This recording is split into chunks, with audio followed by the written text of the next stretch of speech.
It's not so much that I listen for them in a song. I mean, a song may be an inspiration. I think it's hard to paint something that you don't have a connection to. So typically I'll pick something that I like, which perhaps that's a sort of pop aesthetic influence. It's about choosing commercial things that you like or whatever. So that's one thing, but then I'm not really using it as reading a score as an idea of how the oral side of it reaches me. I'm looking at more the genius of the composition, and that a score is an idea or for a composition. And so I can look at sheet music and then see from there what I might do with it visually in translating it into geometry.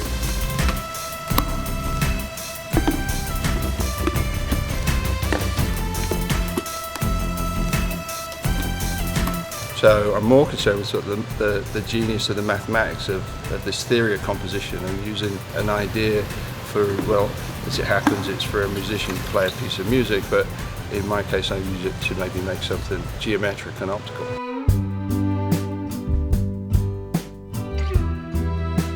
This is a maquette, the first little design of something that's created from sound waves. So every slice represents just a moment in time that's taken from another way that sound music software gives you a visual of how a sound might look. And so each of these represents a little interval in the song. And it was proposed for this federal building, which I'm working on, this project in Portland, Oregon. And it'll be out next year. There are things that I give up in my effort to find a cure for my demon-filled days. I'd trade thoughts for words if I thought words were enough to explain the depths of my craze. For now. And then I was working on different proportions for the actual size of each of these. And we may actually put them on a wall at an angle. We're looking at them straight off the wall to begin with there. So it'll become sort of a large sculptural wall piece with these things sort of roughly like this, and then go along like this. And then how we finish them and colour them is going to be completely different too. Maybe each one of these will be painted differently or finished differently. Yeah. And I'd erase selfish time and try again just to find I gave things away best unshared. For now, I'll run faster than fear eyes, right by the shine as though no one can hear. Bare feet on the pavement, press harder each time, and I struggle to leave a small mark.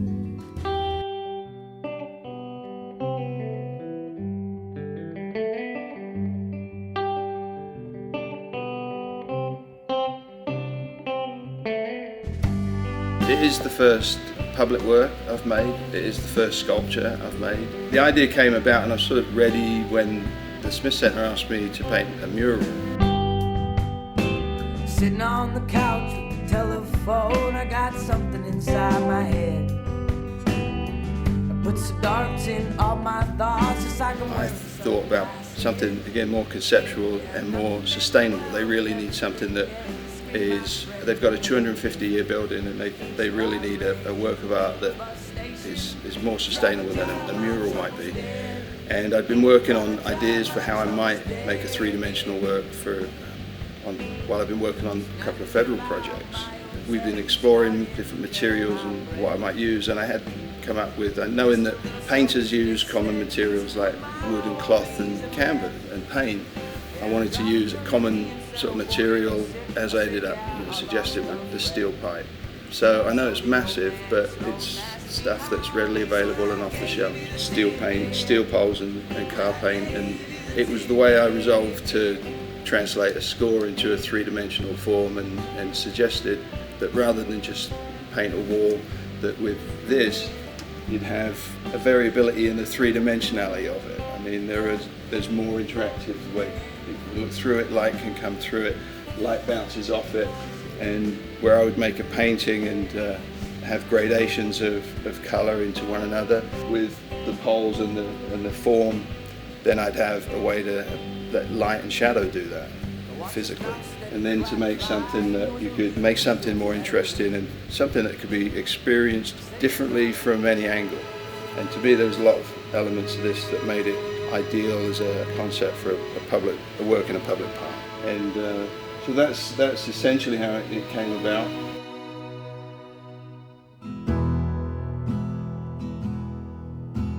I picked a piece of music which was inspired by a composer who made something around the time of the era in which the building was obviously inspired, which is the 20s and 30s.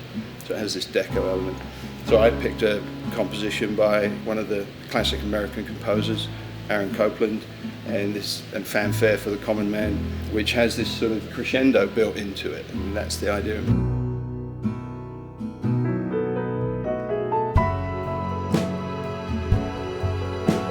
You know, these were on the top of the poles. There's one for every pole at the Smith Center. So they were on top when they were transported, and that was like a corn on the cob. They had one of these at each end, and they ended up having to come off the top, and the tops were sealed. So they capped these. That's what was on top of each of the poles. These are little souvenirs, basically. I think it's kind of neat because what the company La Paloma did in making these, they were throwing these away. But look, these were all custom water jet cut, and they just did them for the job and just for transporting these pieces. I found these discs, solid aluminum. But I thought it'd be kind of cool if we just took one of these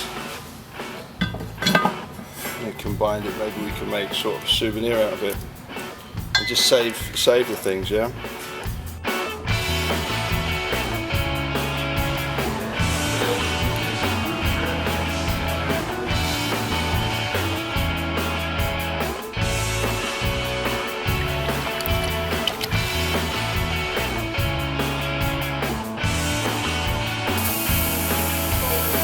I'm often asked if I have synesthesia. I actually do know a couple of people who will hear sounds or read words on a page and see colours. And someone who specifically sees a colour for each letter in a word and then a colour for the whole word. But no, I don't experience that at all. I was drawn into this area because of the interest in a correlation between perhaps colour and sound waves, and was intrigued to find that there was a long history of this intrigue being followed, and even you can go back 400, 500 years, you can find that even Isaac Newton had a colour wheel with notes assigned and theories about what colours might correspond with different notes. And so there's palettes that people have generated along with this theory, typically static, over hundreds of years. So it's gone in tandem with the exploration of science and with painting too, and with colour theory. So it's been something that's a thread through the history of painting and science and modern society.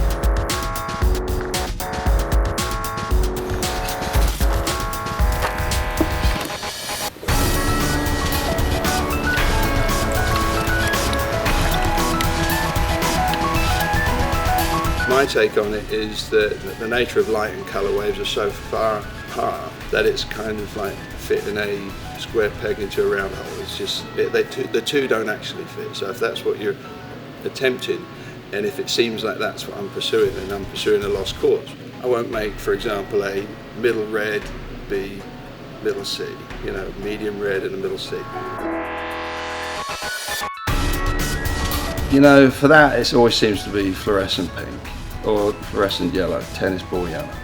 If I was a favourite colour, I think it does change. I think that we just go through phases. Like right now, you saw I was fascinated with this one palette from this album cover, and just the combination of electric blues with the nice deep reds and red oranges, touch of lime green. I mean, that's the colour I'm into right now. I know I'll be moving on before too long. It changes all the time.